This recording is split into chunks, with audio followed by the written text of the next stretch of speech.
अस्सलाम वालेकुम मेरे भाइयों। जी, मेरा नाम है फ़तेह मोहम्मद ख़ान।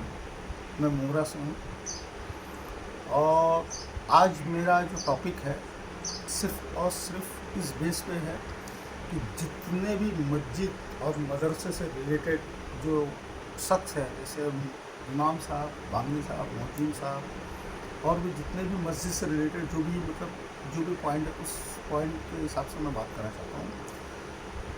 बात यह है कि आज जितने भी पेरेंट्स हैं मेरे जैसे, मेरे जैसा मैं हूँ और मेरे ऐसे काफ़ी लोग हैं जो अपने बच्चे को वेल एजुकेशन देना चाहते हैं,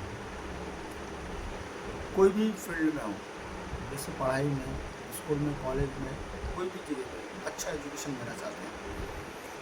तो जाहिर सी बात है, देना भी चाहिए। दूसरी बात क्या होता है कि आज हम देख क्या रहे हैं कि अपने जो माशरात में जो हालत चालू है कि यार हम लोग है कहाँ, हम लोग एक्चुअली है कहाँ। अभी मस्जिद को लेके चाहे वो कोई भी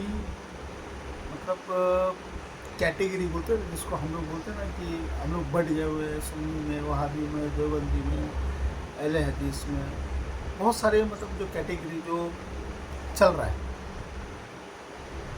उसमें ठीक है, सबका अपना अपना सोच है, सबकी अपनी अपनी राय है। लेकिन एक चीज़ मेरे को समझ में नहीं आती कि जो जिनके पीछे हम नमाज़ पढ़ते हैं वो इमाम के पीछे, मैं ये नहीं बोल रहा हूँ, मैं कोई एक तबके से ताल्लुक़ की बात नहीं कर रहा हूँ, लेकिन जिसके भी पीछे हम नमाज़ पढ़ते हैं एक्चुअली उनका रोल क्या है हमारे पास। एक्चुअली कैसा होता है, जो इमामत करता है, जो मुअज्जिन होता है, जो मस्जिद के और भी लोग हैं कैंडिडेट्स, जैसे हम इमाम साहब बोलते हैं, मुअज्जिन साहब बोलते हैं, बांगी साहब बोलते हैं, एक्चुअली बेचारी अपनी लाइफ कैसे सर्वाइव करते हैं, हम उनको देते क्या है, या ट्रस्ट या मस्जिद उनको देती क्या है।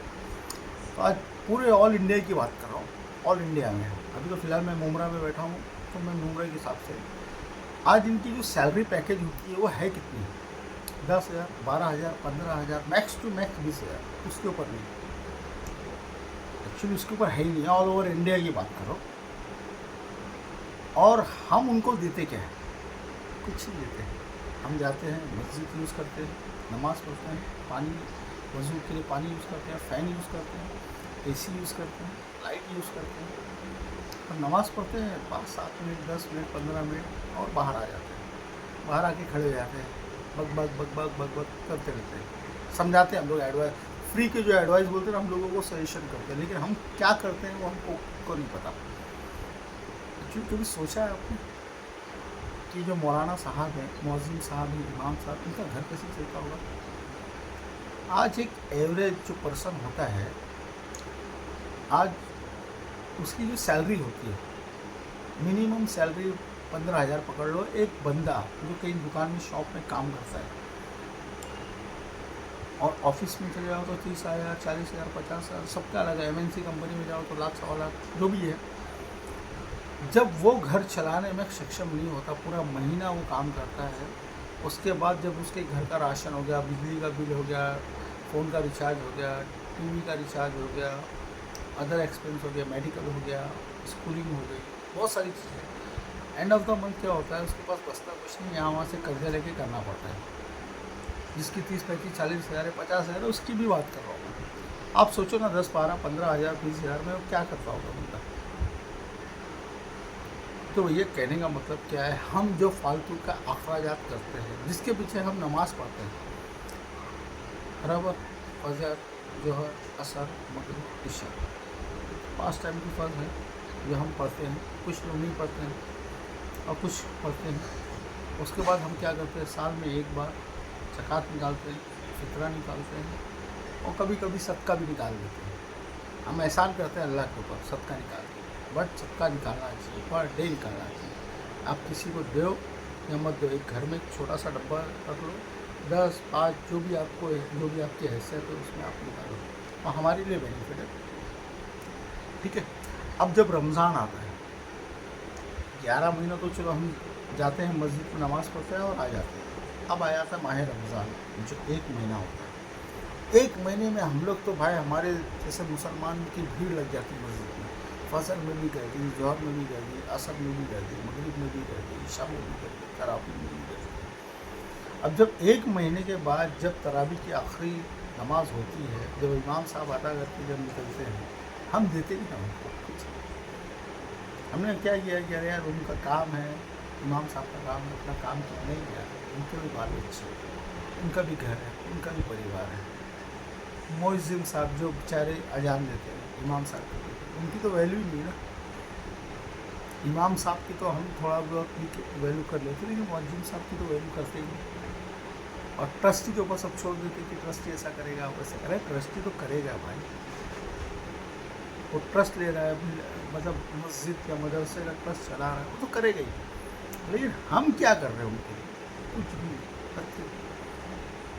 मेरा आप लोग से कहना सिर्फ और सिर्फ जिस तरीके से हम अपने बच्चों का फ्यूचर सिक्योर करते हैं, पढ़ाई को लेकर, ट्यूशन को लेकर, क्लासेस को लेकर, एक्स्ट्रा एक्टिविटीज़ को लेकर, उसमें से ज़्यादा नहीं, थोड़ा सा हिस्सा हम मस्जिद के जो इमाम हैं, मुअज्जिन हैं, या और भी जो लोग हैं, उनके लिए कुछ क्यों नहीं करते?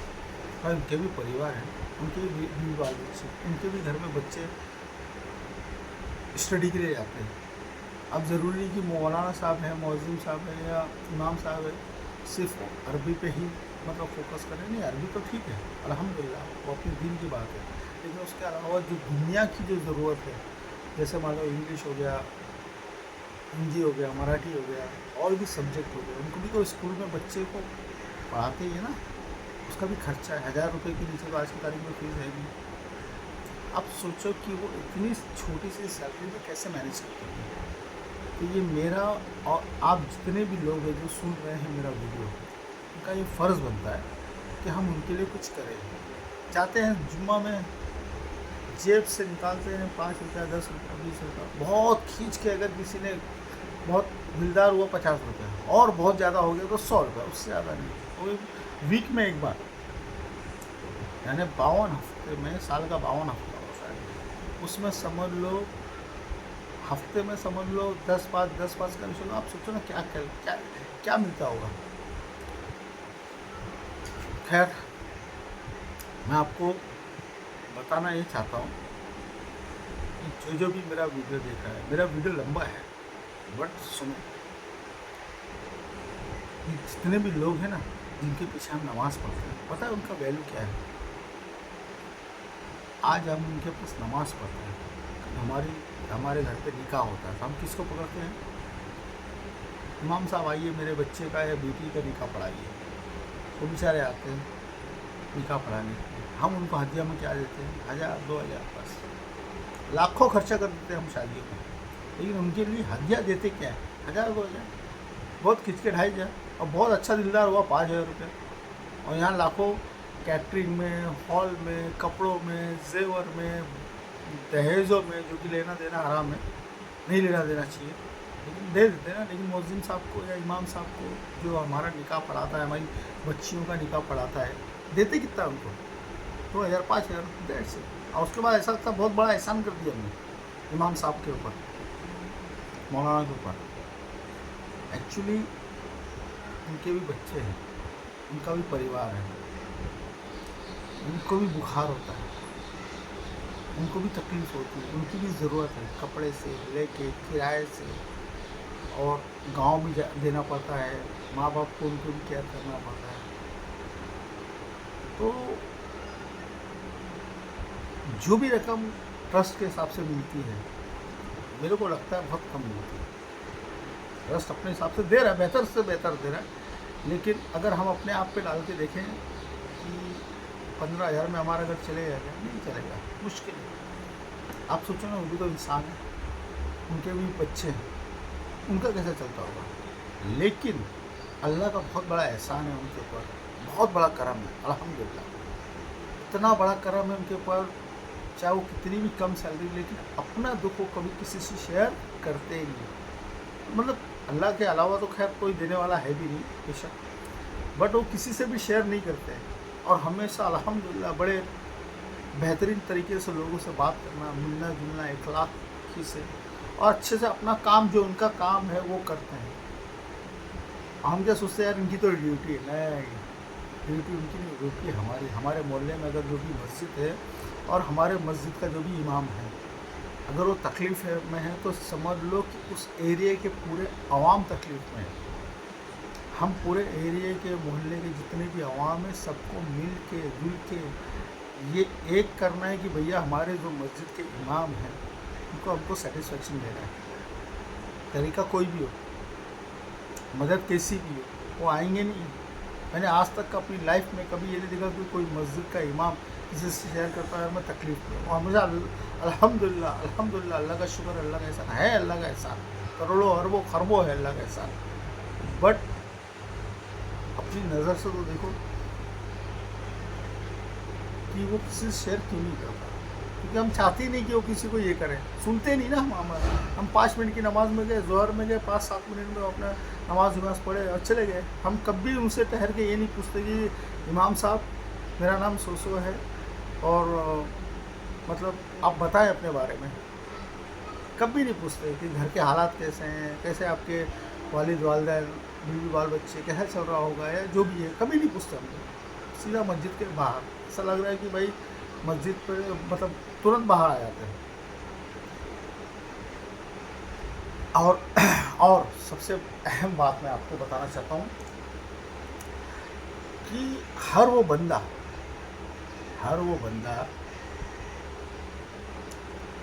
जो भी मोहल्ले में रहता है, एरिया में कहीं पे भी रहता हो, अपने बच्चों को वेल एजुकेशन देने के लिए कहीं भी भेजता है। कोई बिहार भेजता है, कोई दिल्ली भेजता है, कोई हरियाणा बोलता है, कोई पंजाब बोलता है। जैसे कि एक डॉक्टर को बनाना है तो डॉक्टर के लिए जो बेस्ट इंस्टीट्यूट है, बेस्ट जगह है, कोई फॉरेन भी भेजता है। हाँ, कोई इंजीनियर बनाता है, कोई डॉक्टर बनाता है, कोई सीए बनाता है, कोई डेंटिस्ट बनाता है। हर वो बंदा हर कोई एक्टिविटीज़ में, कोई आर्किटेक्ट बनाता है। लेकिन कोई भी बंदा कभी ये सोचा है कि मेरा बच्चा एक इमाम बने? नहीं। आलिम बने? नहीं सोचता हूँ। क्यों? पता है उनको कि इसमें लाइफ क्या है, नथिंग। क्या अर्निंग करेगा, क्या कमा के देगा? नहीं सोचता। और आज यही सोच आज धीरे धीरे वो तो अल्लाह का बहुत बड़ा एहसान है कि अल्लाह वाले हैं हमारे पास आस पास में, जो बेचारे मदरसे चलाते हैं, पढ़ते हैं, पढ़ाते हैं। आज करके हमारे को इमाम मिल जाते हैं, मौज़िन मिल जाते हैं। अगर ये सोच अगर उनके पास भी ख़त्म हो गई तो आज ना हमारे पास इमाम रहेगा, ना मौज़िन साहब रहेगा, ना हमारे मिट्टी में कोई ना जनाजे की नमाज़ पढ़ने वाला नहीं रहेगा, ना निकाह करवाने वाला कोई रहेगा, ना ही फातिहा देने वाला कोई रहेगा, ना ही नमाज़ पढ़ाने वाला कोई रहेगा, ना ही जो सही बात समझाने वाला कोई नहीं रहेगा। तो मेरा ये सभी लोगों से ये अपील है, दरख्वास्त है, रिक्वेस्ट है कि अपने घर का भले एक बच्चा अल्लाह की राह पे दो, हाफिज़ कुरान बनो, इल्म दीन बनाओ। और यही जो सोच रहेगी ना भाई कि मैं इंजीनियर बनाऊंगा, मैं डॉक्टर बनाऊंगा, तो ठीक है बनाऊंगा, लेकिन ये भी बनाऊँ कि मैं मेरे बच्चों को इल्म दीन बनाऊंगा और क्या नाम है इमाम साहब, मतलब मस्जिद में मेरे बच्चों को इतना इल्म दे दूंगा कि मस्जिद में नमाज़ पढ़ाए, तरावी की नमाज़ पढ़ाए। और हम जितने भी लोग ये मोहल्ले में रहते हैं, हम अपने इमामत का इतना पेट भर देते हैं, हमारी औकात नहीं पेट भरने की, जो भी करता बेशक अल्लाह ही करता है, लेकिन हम अपने जेब से इतने पैसे दे देवे ताकि उनको कभी कोई तकलीफ़ ना हो। खुदा ना खास्ता अभी बच्चा कोई बीमार पड़ गया, अब कोई बीमारी लग गई तो आज तकरीबन नॉर्मल 40-50 हज़ार तो ऐसे नॉर्मल रकम है कि फटाक से उड़ जाती है। आदमी वहीं पे साल भर का जो क्या 15,000-20,000 में अगर आदमी रहेगा, खाएगा, उसमें अगर मान लो बीमारी आ गई, बीमारी से उबला हो गया तो उसका तो पैसे चला गया, बेचारा कर्जे में आ जाएगा। एक आम इंसान की बात करो तो इमाम साहब की बात क्या है, वो तो बेचारा जाएगा ही ना।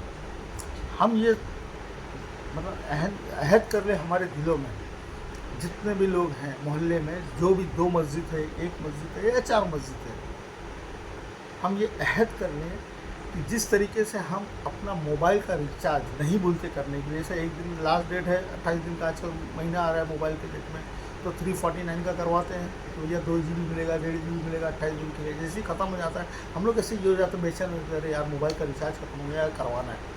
अपने पास नहीं है लेकिन दोस्त को फ़ोन करते हैं, मैसेज करते हैं, यार थोड़ा एक काम करना, 1 महीने का रिचार्ज तो कर देता है, अगर नहीं है तो, अगर है तो अपन 3-3 महीने का, साल भर का रिचार्ज कर देते हैं। मैं तो सिर्फ इतनी सी बात कर रहा हूँ कि हमको करना क्या है। करना ये है मेरे भाइयों और दोस्तों, बुजुर्गानों, जो भी करना है सिर्फ यही करना है, जो हम एक मोबाइल का जो रिचार्ज है 349, वही रकम निकाल के अगर मस्जिद में, अगर हम एक एक घर वाला, जो भी मोहल्ले में अगर एक मस्जिद है या 2 मस्जिद है, फ़िरका से मतलब है ही नहीं, फ़िरका परस्तियों से मतलब नहीं कि ये कौन से फ़िरके का है, वो सब छोड़ दो, उसको गोली मारो, वो चलते रहेगा, समझे। हम अगर हर महीने का 350 रुपये का जो एक रिचार्ज होता है ना फ़ोन का, वही अगर चुपचाप से बंद मुट्ठी से इमाम साहब के हाथ में रख देंगे ना, तो अल्हम्दुलिल्लाह हज़ारों तादाद पे लोग रहते हैं। अगर मान लो उसमें 500 भी इस मस्जिद में जाने वाले, 500 इस मस्जिद में जाने वाले, तो आप सोचो ना 349 अगर 100 भी अगर लोग अगर करते तो अल्हम्दुलिल्लाह अच्छी खासी काम हो जाती है। एटलीस्ट वो कम से कम इमाम साहब के पास पड़ेगा, कुछ वक्त ज़रूरत उनके काम आ जाएगा। भाई उनकी बच्चियाँ होंगी, बड़ी होंगी, शादी के लिए यहाँ वहाँ से करना पड़ता है, क्या ज़रूरत है यार, हम क्यों हैं, हम क्यों हैं। तो मेरी यही गुजारिश है कि आप जितने भी लोग मेरा वीडियो देख रहे हैं, सुन रहे हैं, उसको शेयर कीजिए, और हर एक वो बंदा कम से कम एक रिचार्ज का तो पैसा निकाल के अपने इमाम साहब के हाथ में दो, लेंगे नहीं, वो चुपचाप से पकड़ा दो एज ए गिफ्ट, ऐसे तोहफा। तरावी की नमाज़ हम लोग पढ़ते हैं, पूरा महीना पूरा मुकम्मल कुरान सुनाते हैं, देते क्या हम लोग, नमाज़ पढ़ते हैं देते ही नहीं है। जो भी लोग अच्छे लोग जो देते हैं, अभी मैंने एक वीडियो देखा कि तरावी कंप्लीट, पता नहीं वो शायद पिछले साल का होगा, तरावी कंप्लीट हुआ ना, तो मोहल्ले के जितने भी लोग हैं ना, इमाम साहब को एक स्कूटी, एक्टिवा या जो भी है जुपिटर वगैरह, एक स्कूटी गिफ्ट किया मोहल्ले के लोग। कितनी बड़ी बात है, आती कितने में, 1,00,000 आज के रेट पे 1,00,000। आप सोचो मोहल्ले में अगर हज़ारों लोग रहते हैं, 1,00,000 को डिवाइड करो ना आप, एक के हिस्से में कितना पड़ा, एक के हिस्से में कितना पड़ा। अरे कम से कम मोटी रकम निकाल के उनके हाथ में, उनका घर चल गया। घर तो हमसे बेहतर चलता है उनका, अल्हम्दुलिल्लाह। हम लोग तो परेशान रहते हैं, ये हो गया, वो हो गया, इमाम साहब दुआ करो, इमाम साहब ये दो, इमाम साहब वो दो। हमसे बेहतर चलता है घर, वो कभी बंदा परेशान नहीं होता, क्योंकि अल्लाह का बंदा है वो। परेशान तो हम लोग रहते हैं, ये हो गया, वो हो गया, बरकत नहीं हो रही, ये नहीं हो रही, वो नहीं हो रही। कभी इमाम साहब के मुँह से सुने हुई बरकत नहीं हो रही है। वो 15,000 में भी खुश है अल्हम्दुलिल्लाह, एकदम ठाट बाट के साथ में शरीफ कपड़े किए हुए अल्हम्दुलिल्लाह। कई आदमी उनकी रिस्पेक्ट कर रहे हैं। अल्लाह दिलवाता, इज़्ज़त और ज़िल्लत बिना सिर्फ और सिर्फ अल्लाह के हाथ में। लेकिन हम चाहे वो करोड़पति हो या करोड़पति हो, परेशान ही रहेंगे हम लोग। मेरा ये सिर्फ आपसे यही कहना है कि आप 349 ही पकड़ के चलो, एक रिचार्ज का पैसा, जिसकी जो हैसियत है। लेकिन इतनी तो हैसियत किसी की नहीं है कि भाई महीने का 350 रुपये ना दे पावे। तो ज़्यादा से ज़्यादा लोग अपनी मस्जिद के जो भी इमाम हो, जहाँ पे भी आप नमाज़ पढ़ते हो, मस्जिद अल्लाह का घर है। ये तो फ़िरका परस्ती सब चले गया है और चलते रहेगा, उससे हमारा लेना देना नहीं है। आप उनके हाथ में एक अमाउंट दीजिए, ये कोशिश कीजिए कि हम समझ लो एक भाई को इतनी छोटी सी अगर पहल चालू कर दिए, तो अल्हम्दुलिल्लाह कोई भी मस्जिद का इमाम, कोई भी मस्जिद का मौज़िन कभी मतलब ये नहीं, मतलब उनके दिल में ये नहीं कि अरे यार काश हम भी डॉक्टर इंजीनियर बन गए होते। तो समझे भाई, तो ये आप प्लीज़ शुरुआत कीजिए। अगर आपको मेरी ये वीडियो अच्छी लगी होगी तो प्लीज़ शुरुआत कीजिए और ज़्यादा से ज़्यादा शेयर कीजिए। तरावी में ज़्यादा से ज़्यादा जेब में थोड़ा हाथ डालिए और एक तोहफे के तौर पे दीजिए इमाम साहब को। उनका भी घर है, साल में एक बार बेचारे पूरी मेहनत के साथ में तरावी पढ़ाते हैं, याद रखते हैं। अल्लाह ने उनके दिल में कुरान बिठाया है, याद करते हैं, पूरा दिन मेहनत करते हैं। रात में तरावी के लिए पूरे दिन से शुरुआत हो जाती है, ताकि भूल ना हो, चुप ना हो।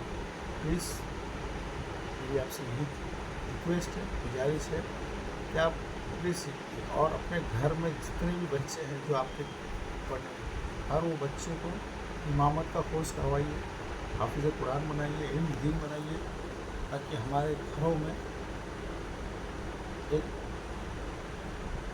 आलिम की कमी ना हो।